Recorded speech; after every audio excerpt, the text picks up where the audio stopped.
स्तुति। तो धन्य किसको बोला? जो प्रभु के भवन धन्य का मतलब आशीषित। धन्य का मतलब और आशीष दो चीज है, धन्य और आशीष। आशीष जो है वो संसार के अंदर से प्राप्त होती है और धन्यता परमेश्वर की ओर से प्राप्त होती है। यानी संसार के लिए आशीष, जैसे हमारे पास मकान, तो ये आशीष हो गई।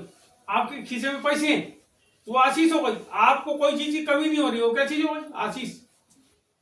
आपको किसी से उधार नहीं मांगना पड़ रहा, क्या चीज हो गई? आशीष। लेकिन धन्य क्या है? धन्य जब परमेश्वर की ओर से स्वर्ग के राज्य में, अदृश्य संसार में जो आशीषें होती है, जो परमेश्वर की उपस्थिति होती है, जो प्रभु का हमारे साथ उठना बैठना चलना होता है, उसके स्वर्गदूतों की उपस्थिति होती है, ये धन्यता है। क्या बोलता है? क्या ही धन्य है वे, यानी स्वर्ग किसके साथ?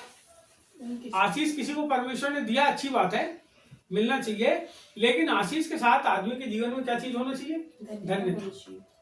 उसके जीवन में धन्यता भी होना चाहिए। तो क्या बोल रहा है? क्या ही धन्य है वे जो तेरे भवन में रहते हैं। कहाँ रहते हैं? जो प्रभु के भवन में रहते हैं। तो धन्य किसको बोल रहा है? जो प्रभु के भवन में रहते हैं। रहने वालों को बोलते हैं, नहीं रहने वालों को नहीं बोलता, रहने वालों को बोलता है। जो परमेश्वर के भवन में रहते हैं, पहली चीज। दूसरी बात बोल रहा है, दूसरा धन्य बोल रहा है, क्या ही धन्य है वह मनुष्य जो तुझसे शक्ति पाता है। किससे पाता है? परमेश्वर से। एक जन ने गाया गाना और लिखा भी है, ना तो बल से ना शक्ति से पर तेरी आत्मा के। हमारा बल नहीं, हमारी शक्ति नहीं, किसके द्वारा? परमेश्वर की शक्ति, परमेश्वर की शक्ति से, परमेश्वर की सामर्थ्य से, परमेश्वर के तेज से। यीशु मसीह ने कहा, देखो मैं तुम्हें सांप और बिच्छुओं के ऊपर क्या देता हूँ? अधिकार देता। उनकी कोई भी सामर्थ्य तुम्हारे ऊपर काम नहीं करेगी। तो देता कौन है? तो प्रभु की शक्ति से ही आप दुष्ट आत्मा को क्या कर सकते हो?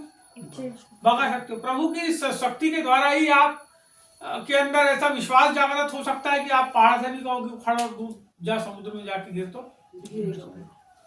ये फिजिकल पहाड़ की बात नहीं मैं कर रहा हूँ आपसे, लेकिन मैं आपसे बताता हूँ, कई बार कई रास्ते खराब हैं, कई पहाड़ी की चोटी खराब है, और कई लोगों ने जाके उस जगह के ऊपर में, उस रास्ते के ऊपर में, उस पहाड़ के ऊपर में आशीष दे के आए, और परमेश्वर की दया से जिस जगह पे रोड नहीं थी उस जगह की पहाड़ को तोड़ के रोड भी बना दी।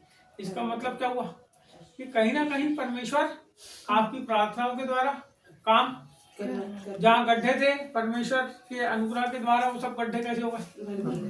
अरे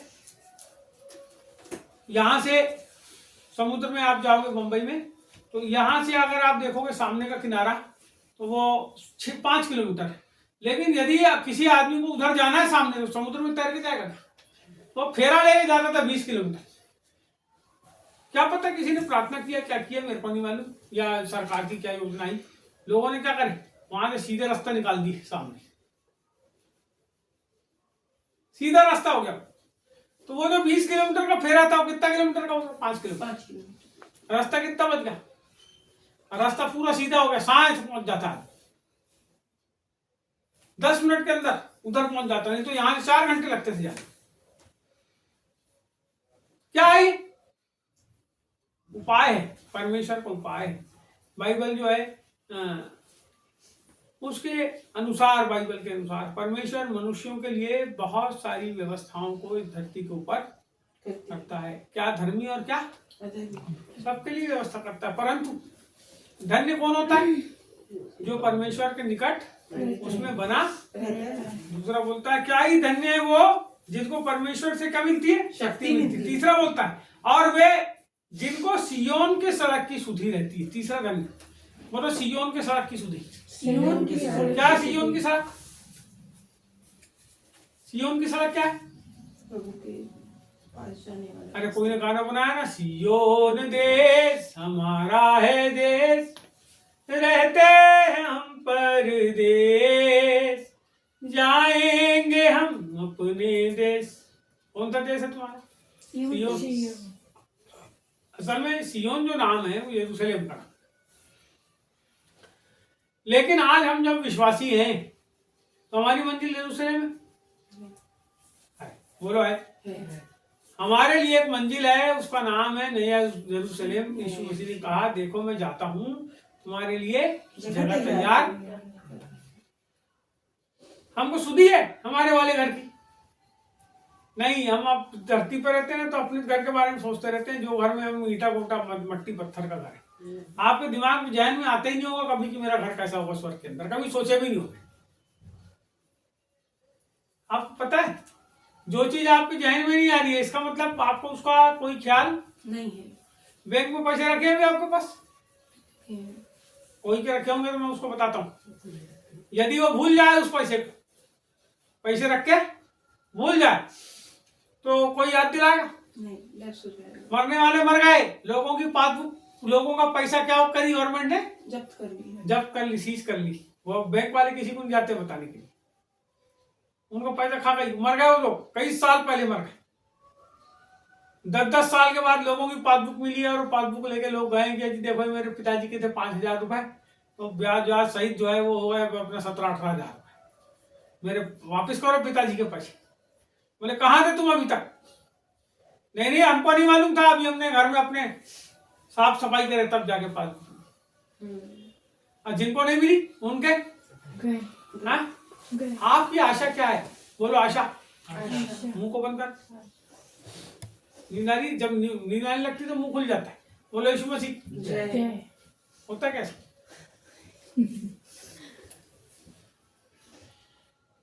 आशा क्या है आपकी? आप यीशु मसीह के ऊपर तो विश्वास करते हो ना? और प्रभु के आने की बात जोते हो क्या? कब जोते हो? जोते हो बाट जोते हो, रास्ता देखते हो उसके आने? कभी देखे हो? कभी बैठ के बोलेगा प्रभु तू आएगा तो मेरे को ले जाना अपने साथ? बोलेगा जो बोलेगा कभी? नहीं बोले। बोला तुमने कभी? बोला कभी बोला यीशु मसीह वो आएगा तो मेरे को अपने साथ लेके जाना? बोलना चालू कर दे। हाँ आ रही समझ में बात आ रही?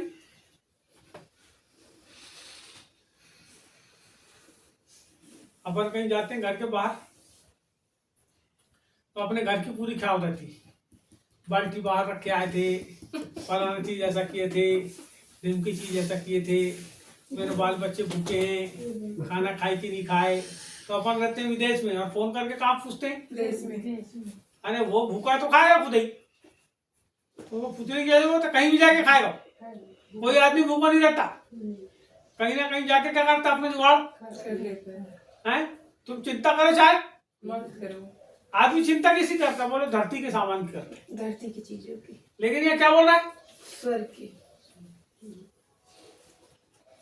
पढ़ो ना उसको। तीसरा, क्या ही धन्य है वह जिनको सियोन के सड़क की सुधि रहती है। सुधि यानी याद रहती।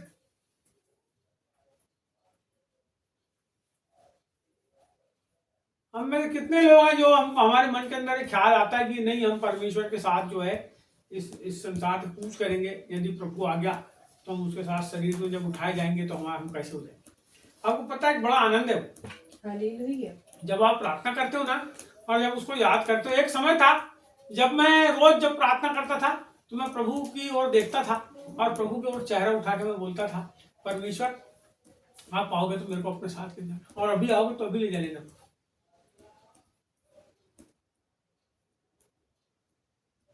आपको परमेश्वर का ख्याल है यदि आप सोचते हो कि आप इस देश के नहीं हो तो आप कहाँ का सोचोगे? परमेश्वर का। अरे अभी हम अपना घर छोड़ के चले गए दूसरे गांव और हमारे दिमाग में कौन सी जगह आ रही? हमारा घर आ रहा। अभी हम मेला चले गए, 7 दिन मेले में रहे। रोज हमारी पत्नी फोन करती थी कैसे हो आप, मैं भी फोन करता था कैसे हो आप। अरे जैसे हम वैसे रहते हैं, उपाय का कैसे हो क्या हो, खाना खाई कि नहीं, कौन भूखा मरेगा, खाना तो खाता ही कोई। समझ रहे हो क्या बात?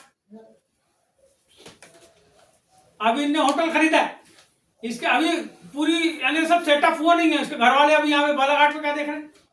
मकान। क्या कारण है? उनको यहाँ रहना पड़ेगा आके, तब तो कमाएंगे पैसे, तब तो जिंदगी चलेगी। हम कब जाके प्रभु के पास आएंगे? हमारे मन के अंदर है क्या थोड़ी बहुत उसके लिए विचार, हे प्रभु हम तेरे पास आएंगे, हे प्रभु हम तेरे साथ रहेंगे, हे प्रभु देख के प्रार्थना के लिए रास्ता जाता है सियोन के सड़क की सुधी।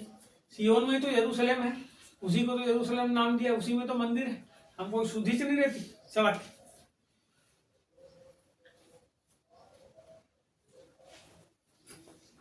ये हमारा घर, ये गेट, यहाँ प्रार्थना होती, बोलो अब आपको बता रहा हूँ बात। अब इतवार का दिन एक जन को हमारे मोहल्ले में रोज आना पड़ता था, रोज आना पड़ता था। अब चाहे वो बुधवार का दिन हो या शुक्रवार का दिन हो या इतवार का दिन हो, जब वो प्रार्थना का समय रहता था तो वो सामने वाला क्या करता था, अब हमारा घर है, यहाँ से यहीं से आएंगे ना, सामने से इधर से ऐसे, तो वो आदमी क्या करे कि वो हमारे घर के सामने ना आके उधर आगे जाके उधर से फेरा मार के ऐसा गोल घूम के कोई के घर में जाता था। क्या कारण था? उसने क्या किया? सड़क की सुधी नहीं लिया। क्यों नहीं लिया? क्योंकि अगर वो जाएगा तो यहाँ से भैया देख लेंगे, भाभी देख लेंगी, बाल बच्चे देख लेंगे, तो बताएंगे अरे वो तो यहाँ से गया था, अरे वो तो यहाँ से गया। डांटेंगे हम। क्यों डांटेंगे बताओ तुम? सुधी किसको रहना चाहिए? हमको। जिसको सुधी रहेगी उसको क्या बोला प्रभु ने? धन्य। धन्य। तो ये तो संसार की बात हो गई।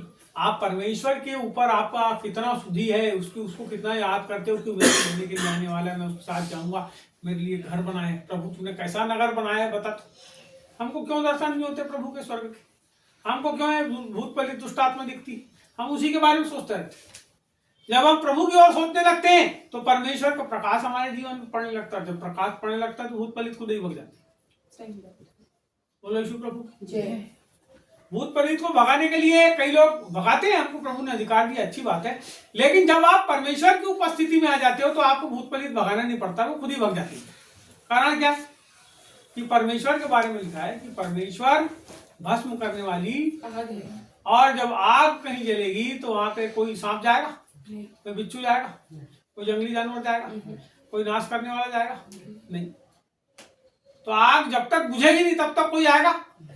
तो आग कैसी होना चाहिए? जलते रहना चाहिए। जलते रहना चाहिए। अब सुनो तीसरा धन यहां बोलता है, चौथा धन और बोलता है, क्या ही धन्य है वह मनुष्य जो तुझ पर भरोसा रखता है। कौन करेगा जी हमारे जीवन का उपाय? कौन करेगा हमारी गरीबी का उपाय? कौन करेगा हमारे जीवन के अंदर जो घटी है उसका उपाय? कौन करेगा हमारे जीवन के ऊपर जो इतने सताव आ रहे हैं उसका उपाय? कौन करेगा जो हमारे जीवन में बड़ी कमी घटी आ गई उसका उपाय? कौन करेगा जो हमको बड़े बड़े काम करना है उसका उपाय? कौन है? किसके ऊपर हमारा भरोसा है? हमारा भरोसा परमेश्वर को। सुनो, जब हम हमारे जीवन के ऊपर प्रकाश आना बंद हो जाता है, आग जलना बंद हो जाता है। अब मैं इसी वजह से आपको एक बात बताता हूँ, उसको समझना आप। यहां से आप पढ़ो, तीसरा इसका वचन पढ़ो। हे सेनाओं के यहोवा, हे मेरे राजा और मेरे परमेश्वर, तेरी वेदियों में गौरैयों ने अपना बसेरा और सूपा बेनी ने घोंसला बना लिया। बस रुक जाओ, क्या लिखा है यहाँ पे? हे सेनाओं के यहोवा। पढ़ो उसको, पढ़ो भैया। हे सेनाओं के पढ़। यहोवा, भाई बहन पढ़ो, जम के पढ़ो। हे सेनाओं के यहोवा, हे मेरे राजा और मेरे परमेश्वर, तेरी वेदियों में गौरिया ने अपना बसेरा और शूपा बीनी ने घोंसला बना लिया। क्या किया है? गौरैयों ने अपना कौन कौन ने? गौरैया और सूपा बेनी क्या करी उनने? अपने बसेरे और घोंसले कहाँ पे बना ली? परमेश्वर के भवन में, हट। तेरी वेदियों में। कहाँ पे? तेरी वेदियों में। बोलो कहाँ पे? तेरी वेदियों में। जोर के बोलो। तेरी वेदियों में।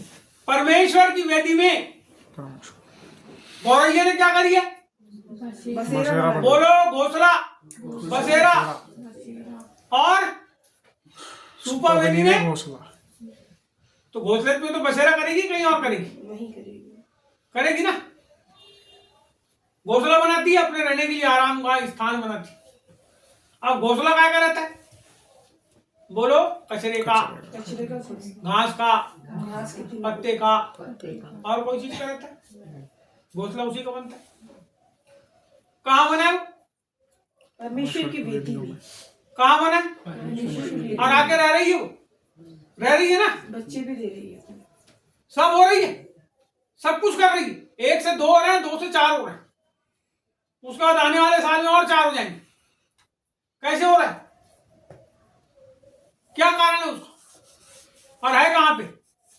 कभी विचार करो, वेदी में क्या रहती है? परमेश्वर क्या की रहती है? आग क्या रहती है? आग रहती और है। यहाँ क्या हो रहा है? आग नहीं है। घोंसला बना हुआ है, हाँ? पक्षियों का घोंसला। क्या हो रहा है यहाँ? कौन ने बनाया? गौरैया और इसका मतलब वहां कोई साफ करने वाला है? नहीं। सुनो मेरी बात ध्यान से सुनो। पहली चीज, वेदी में आग जलना बंद हो गई। आग तब जलती है जब होम बलि बलिदान जो है चढ़ाए जाते हैं, वहां पे आग नहीं जल रही है। आपको मालूम है, जिस स्थान के ऊपर में आग नहीं जलती वहां पे आके चिड़िया और सूपा बेनी और कोई भी चीज आके क्या करती? घोंसला बनाते हैं।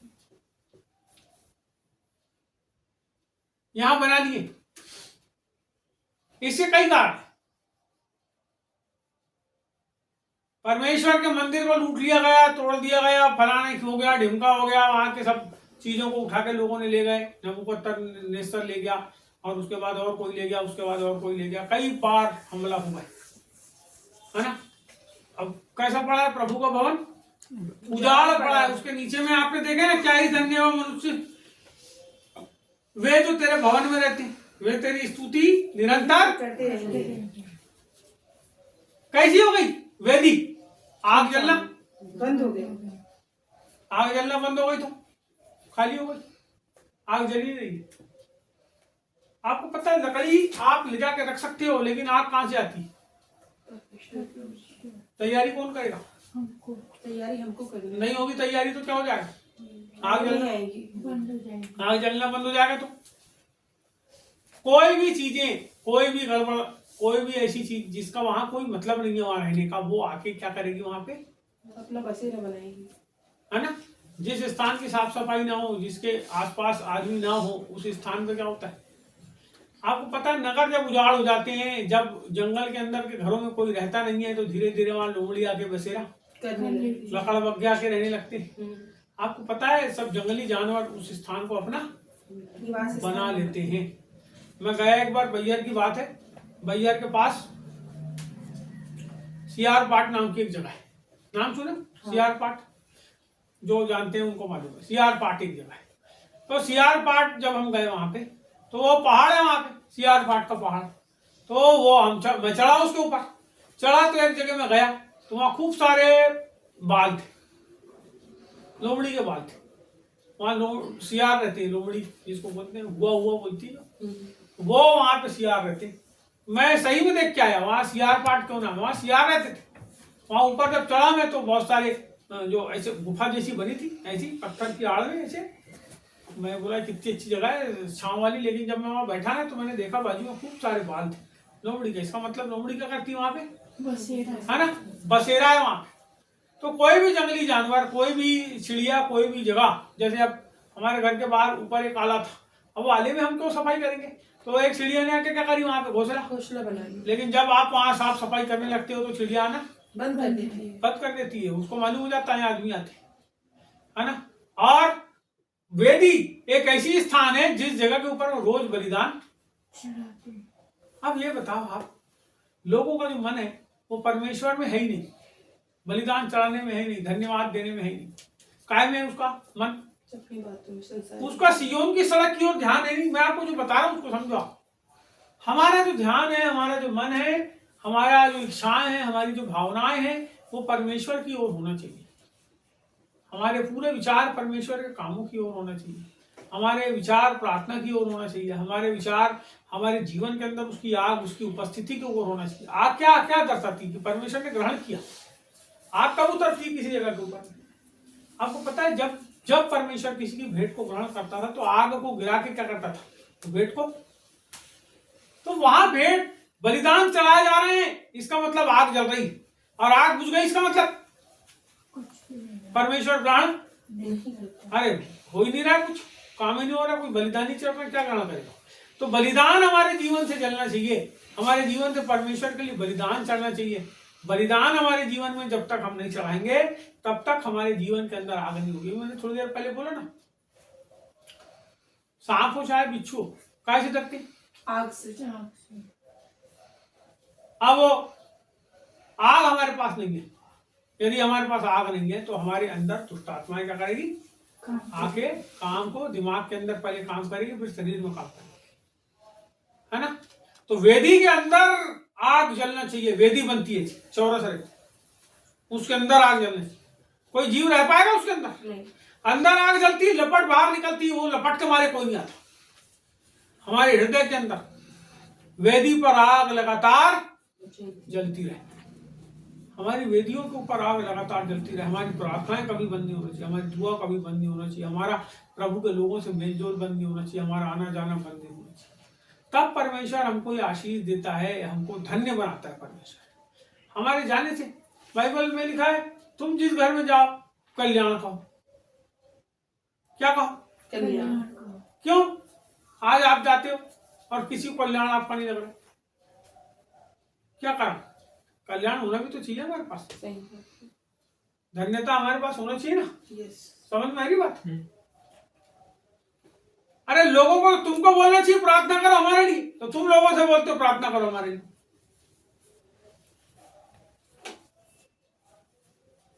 मजबूती कैसे आएगी? शरीर के अंदर, आत्मा के अंदर, प्राण के अंदर, देह के अंदर, हमारे आसपास के माहौल के अंदर। बोलो प्रार्थना। प्रार्थना के द्वारा। प्रार्थना का जो वेदी है उसको आप तैयार करो, प्रार्थना की वेदी, उसमें आग जलना चाहिए। वो जो आग जब जलती है आपके जीवन में, आपके अंदर, वो पूरी बाहर उसकी लपटें निकलना चाहिए। मसाल देखिए, मशाल कपड़ा ऐसा लपेटते हैं और क्या करते हैं, ऐसा करके उसको आयल के अंदर डुबा देते हैं, और वो कपड़े को पूरे गीला करके लपेट के आयल के अंदर या जो भी चीज रहता है उसके अंदर डुबा के तो उसमें आग लगा देते हैं। तो कपड़ा जो रहता है वो तो लपटा ही रहता है, जलता क्या है? एक समय आता है वो आयल तो जलते ही जलता है, धीरे धीरे वो जो कपड़ा रहता है वो भी क्या होता है, आखिरी में कपड़ा भी जलता है। मशाल जलती है, तो जलती कहां से? उसके अंदर जो चीजें हैं, वो जो ज्वलनशील चीज है वो जलती है, जिससे वो लपट क्या होती है, बाहर। हमारे अंदर से परमेश्वर की आग, उसकी वेदी के ऊपर आग लगातार जलनी चाहिए, उसकी लपट बाहर निकलनी चाहिए। ना सूपा बेनी अपना घोंसला बना सकती है। बाइबल में लिखा है श्राप का कारण। सूपा बेनी जैसे कहीं पे भी घोंसला नहीं, यानी जब कहीं मंडराएगी तब क्या होगा, वो घोंसला बनाएगी। तो मंडरा रही है, इसका मतलब कुछ ना कुछ वहां रखा है, उसका कुछ ले जाके रखी है उसने, वो जो रखी है उसको क्या करो, ऐसा करके साफ करो। वैसे किसी के ऊपर परमेश्वर का श्राप या कोई दूसरे आदमी का बोला हुआ श्राप, कोई कारण है, आप कारण को ढूंढो, और जब वेदी में आग जलती रहेगी तो कोई कारण नजर नहीं आएगा, क्योंकि आग क्या करेगी, उस वेदी के कारणों को, वो हमारे जीवन के अंदर जो कारण है, जिसके कारण सूपे बेनी आ रही है, जिसके कारण फलाना आ रहा है, जिसके कारण ढिमका आ रहा है, जिसके कारण रोग आ रहा है, जिसके कारण समस्या आ रही है, क्या होगी, वो आग क्या करेगी, उसको बुझा देगी, उसको जला देगी। वो कारण ही खत्म कर देगी। बुझने का मतलब खत्म हो गया, आग नहीं बुझेगी, कारण बुझ जाएगा। बुझने का मतलब गायब हो जाएगा, दिखेगा नहीं, है ना। कागज आप देखिए, आग में डालते हैं कागज, क्या होता है,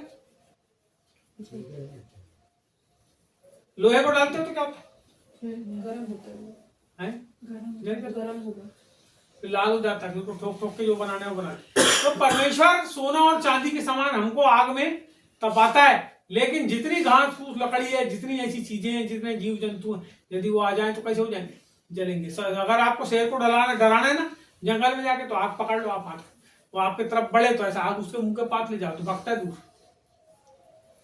आग होना आपके पास, जो आग है वो आपकी वेदी के अंदर लगातार जलना चाहिए। यहाँ पे इसको फिर से पढ़ देता हूँ, यहाँ लिखा है, हे सेनाओं के यहोवा, हे मेरे राजा और मेरे परमेश्वर, तेरी वेदियों में गौरैयों ने अपना बसेरा और सूपा बेनी ने घोंसला बना लिया है, जिसमें वह अपने बच्चे रखना चाहती है। दुष्ट आत्माएं, बाइबल में लिखा है, यदि किसी के अंदर से निकल जाती है तो क्या होता है, तो साथ और घूम डाल के लाती है। यदि आप छुटकारा पा लिए हो तो सावधान और सतर्क रहो, आग तुम्हारे अंदर जलना चाहिए, परमेश्वर की आग जलना चाहिए, नहीं तो और स्थिति गड़बड़। यदि हम प्रभु की सेवा कर रहे हैं तो बहुत सतर्क और सावधान रहे कि हमको अपने अंदर आग जलाना चाहिए, हमारे अंदर आग प्रभु की जलना चाहिए, जिससे क्या हो जाए, हम जहां जाए वहां आग लगाएं कम से कम दूसरे के जीवन के अंदर, और वो आग लोगों के अंदर छुटकारे को दे। आग परमेश्वर की है, आग किसकी है, परमेश्वर की है, और वो आग वहीं उतरती है जहां उसके लिए बलिदान, जहां परमेश्वर के लिए बलिदान चलाए जाते। मैं आप सबसे बोलना चाहता हूं, मैं आप सबसे बोलना चाहता हूं कि आग हमारे जीवन के अंदर जलती रहे, जलती रहे। जब आग जलेगी ना, तब कोई चीज से आपको नुकसान नहीं।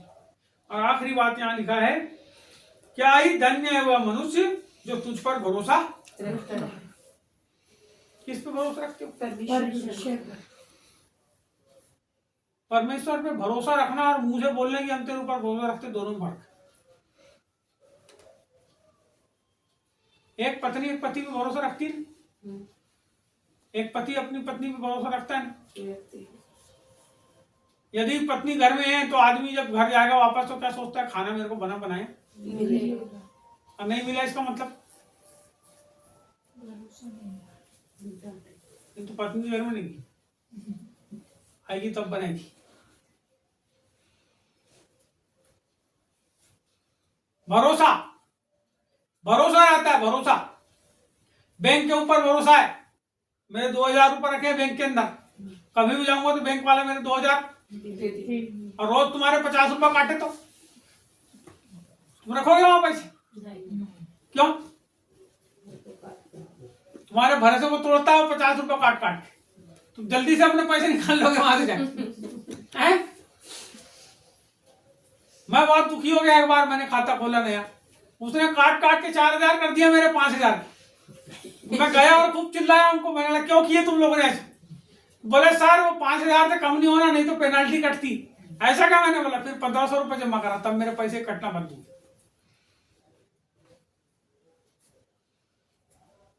भरोसा, बैंक वाले का भरोसा आप मत तोड़ो तो वो भी आपका भरोसा। एटीएम कार्ड लेना मत, यदि लोगे तो 250 रुपए महीने दे, 250 रुपए साल आपको देना पड़ेगा। अभी 350 में काट कटे ही जाएंगे तुम्हारे, तुम कुछ करो चाहे मत करो, लेना मत। वहां लिख के दे दो, हमको नहीं होना, हमको जनरल खाता होना बगैर एटीएम कार्ड। अब जब एटीएम नहीं रहेगा तो फोन पे चला नहीं पाओगे, तो बैंक जाना पड़ता है यहाँ से अपने को, फिर बैंक में जाके फॉर्म भर के पैसे निकालना। भरोसा बरकरार रहेगा। परमेश्वर के पास आओ, परमेश्वर के पास आओ, और जब आते हो तो भेंट लेके आओ। रुपया नहीं मांग रहा हूं, चंदा नहीं मांग रहा हूं, सुनो, भेंट का मतलब तुम्हारे मुंह के फल, धन्यवाद के फल, है ना? प्रभु का धन्यवाद, प्रभु की स्तुति, प्रभु की महिमा, उसको ले, उससे भर के आओ। जब प्रार्थना में आते हो, धन्यवाद यीशु, धन्यवाद यीशु, तेरी प्रार्थना में जा रहे हैं, प्रभु अनुग्रह करना, प्रभु अनुग्रह कर, प्रभु अनुग्रह कर, प्रभु तेरी दया से भर, प्रभु तेरी कृपा से भर, प्रभु हमको प्रार्थना में और आगे बढ़ा, प्रभु प्रभु बढ़ा, हमारे मन के अंदर चलना चाहिए। ऐ प्रभु यदि तू आ जाए प्रभु, तो आज ही हमको अपने साथ लेके, अरे प्रभु तेरा धन्यवाद, तू हमको लेने आने वाला। हमारी आशा उसके ऊपर बनी रहना चाहिए, हमारा भरोसा उसके ऊपर बना रहना चाहिए। हम जिंदा रहें चाहे मर जाए, हम प्रभु के साथ रहेंगे। हम विचार ही नहीं करते कभी प्रभु के बारे में। हम प्रभु की जो व्यवस्था है, जो हमारे लिए उसने किया है इस धरती के ऊपर और धरती में मरने के बाद, उसके ऊपर हमको विचार करना चाहिए। लिखा है ना, धन्य वे लोग जो काय का विचार करते हैं, सिय्योन की सड़क का विचार करते हैं।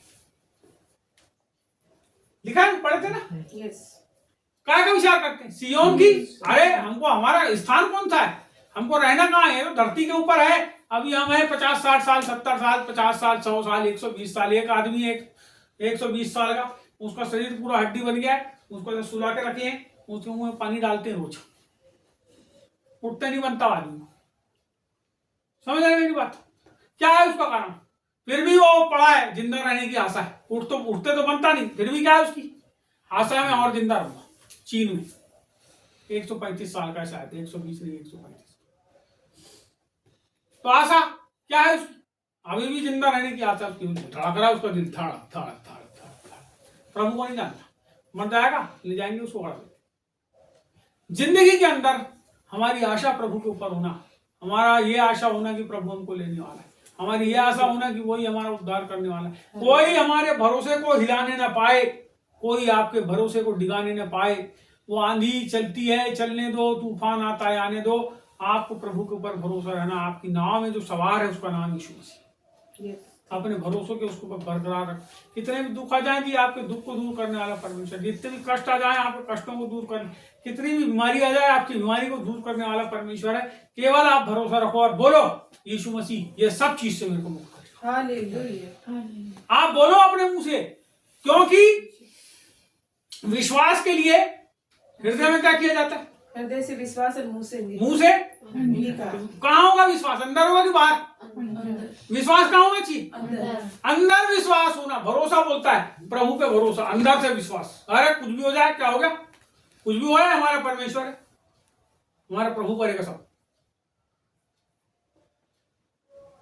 एक आदमी आया एक दिन के घर में, बोले तुम ऐसा नहीं करोगे तो ऐसा हो जाएगा। उसकी माँ थी, लड़के को बता रहा था और क्या कर रहा था, उसको भ्रमित कर रहा था। उसकी माँ बाहर से अंदर से निकली, ए भैया बोले सुन, बोले हमारा कुछ नहीं होने वाला, बोले हमारा जो होगा सब अच्छा होगा, हमारा परमेश्वर अच्छा करेगा, हमारा भरोसा उसके ऊपर है। तुम ये जितनी बात बोल रहे हो कुछ हमारे साथ नहीं होने वाला है। उसको उसने डांटी और क्या करी, जिस बात के लिए, जिस खतरे के लिए वो लड़के को डरा रही थी, उसको लड़का बोलता मम्मी क्यों भगाया, अगर हमारे साथ ऐसा हो जाएगा। तो उसकी माँ ने फिर उसको समझाया हमारा भरोसा प्रभु के ऊपर, बहुत बड़े खतरे से बचा। वो जिस बात के लिए उसको डरा रहा था, उससे पैसे मांग रहा था कि ऐसा ऐसा कर, ऐसा करेगा तेरा ऐसा हो जाएगा। आपको पता है उसने जितने जन को ऐसा बता के पैसा लिया था, पूरा क्या हो गया उसका? नाश हो गया, खा के भग गया सबका पैसा। वो औरत को क्या पता अंदर से क्या प्रभु ने डाला उसके मन में, आके उसने बोली हमारा भरोसा परमेश्वर, हम कुछ नहीं करेंगे तुम्हारे साथ, कोई डीलिंग नहीं करेंगे, हमारा परमेश्वर क्या करेगा, सब चीज को सुधारेगा हमारी जिंदगी। आज अच्छे हो, अपने लड़के किराना दुकान खोल दी, अच्छा चलाता है, रोज कमाता है 2-4 हजार रुपए, बचते हैं उसको पैसे। तो आज हमारी जिंदगी में भरोसा किसके ऊपर है? हमारा भरोसा प्रभु के ऊपर होगा। आप छोटे से छोटा काम करो और बड़े से बड़ा काम करो, आपके जीवन के अंदर भरोसा जो है अंदर से भरोसा होना। और वो जो भरोसा दिखेगा कहाँ पे? वो हमारे मुंह के बोलने के द्वारा। बोलो कहाँ दिखेगा? मुंह के बोलने के कहाँ दिखेगा? अंगीकार। बोलो मुंह से कहाँ दिखेगा? अंगीकार के द्वारा दिखेगा। बोलो मुंह से दिखेगा? मुंह से मुंह से दिखेगा। दिखेगा। आपको मुंह से बोलना पड़ेगा। कभी अपने आप को छोटा नहीं आप बोलना, कभी अपने आप को बिल्कुल कमजोर नहीं बोलना। आप परमेश्वर में मजबूत हो, आप परमेश्वर ने आपको मजबूत किया, हर चीज में मजबूत किया है। कम से कम में भी परमेश्वर के ऊपर भरोसा रखो। मैं आपको बताना चाहता हूँ, कम से कम को परमेश्वर क्या करता है? ज्यादा से ज्यादा बढ़ा देता है। बहुत सारे बाइबल में उदाहरण। तो आइए हम अपने जीवन को, अपने शरीर को, अपनी आत्मा को, अपने प्राण को प्रभु के लिए समर्पित करें। उसकी आग को इस समय हम मांगेंगे, थैंक यू जीसस। जिससे वो आग हमारे जीवन में जले, अद्भुत रीति से जले। थोड़ी देर प्रार्थना करें, किसी की ओर नहीं देखना।